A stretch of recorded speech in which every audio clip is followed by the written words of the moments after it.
Hello Internet, welcome to Higgs Digs.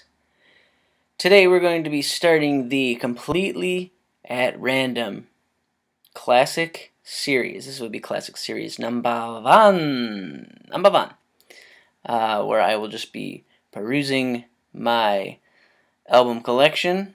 Today we're going to be going back to the CD aisle, and we're going to choose something completely at random, and we are going to be reviewing this, not giving it a score particularly, but we're going to be just talking about its influence, and all of that good stuff. So, join me, shall we, as we do this completely as a mystery. Classic, classic, classic albums. Classic, classic, classic albums.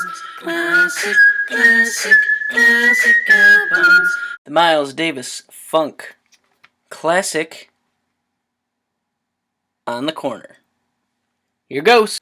Dig 'em reviews, dig 'em reviews. Time to review music. Hello, Internet. Eric Tice here. Welcome to Higgs Digs. You dig? The first review in our classic album series is the Miles Davis 1972 Left Turn in the Funk genre, On the Corner. Jazz critics at the time absolutely hated On the Corner. It's been known that everyone hated the album at the time of its release, even some of the musicians who actually played on some of the tracks. One critic was actually quoted as saying that it's repetitious crap. The group of musicians credited on this beast is freaking huge. Yes, of course, you've got Miles Davis. You've got saxophonist Carlos Garrett, the brilliant Chick Corea of Return to Forever, some guy named Herbie Hancock.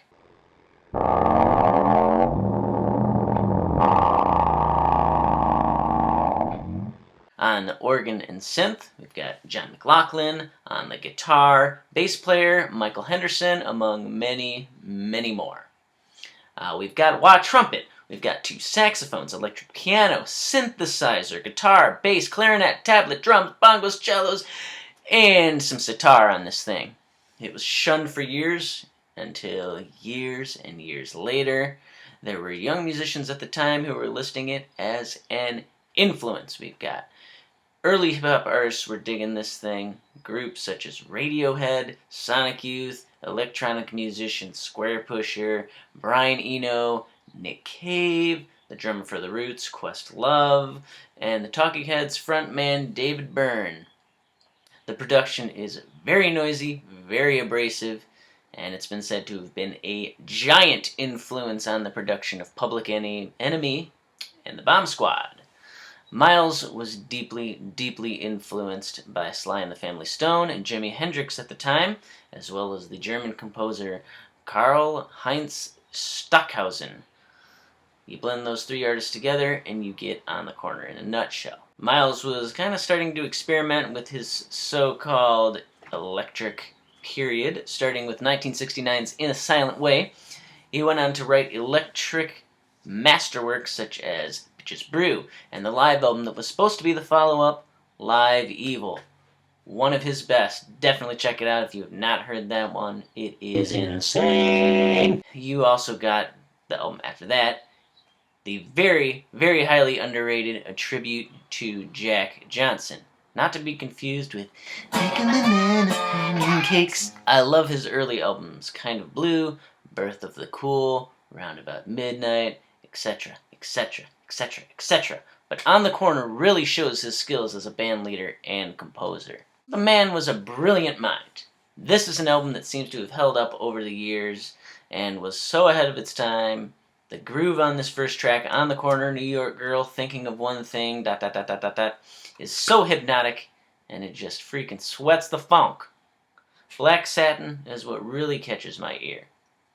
It's by far the shortest track on the album, my personal favorite, but with its dissonant sounds and tribal drums and hand claps, it just takes one to another world. What is quite possibly my favorite groove on the entire album, One and One, is a psychedelic acid rock bell-littered mess of greatness. Mike Henderson's bass is fat and funky. Helen Butte, Mr. Freedom X, which is the last track on the album, gets real avant-garde to the end, which gives the listener a challenge when finishing out their listening experience with quite possibly the most interesting playing of a sitar that I have ever heard. Overall, Miles on the Corner has gained great appreciation over the years, and it still remains a challenging listen for music fans all over the world. Really cemented his name in music as one of the most versatile jazz musicians we have and will ever see.